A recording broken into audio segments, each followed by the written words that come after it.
Di tengah hutan rimba yang lebat, hiduplah seekor monyet kecil bernama Mika dan seekor harimau besar bernama Raja.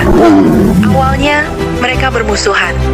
Raja menganggap Mika terlalu kecil dan jahil, sementara Mika takut pada taring raja yang tajam.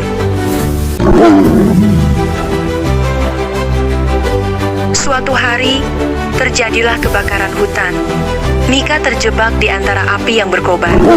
Raja melihat Mika dalam bahaya, tanpa ragu menerjang api dan menyelamatkan Mika.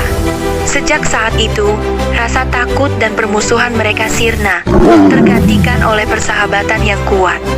Mereka belajar bahwa persahabatan sejati bisa tumbuh di mana saja, bahkan antara makhluk yang berbeda. Mika dan Raja pun hidup bahagia selamanya, bermain dan saling menjaga di tengah rimba.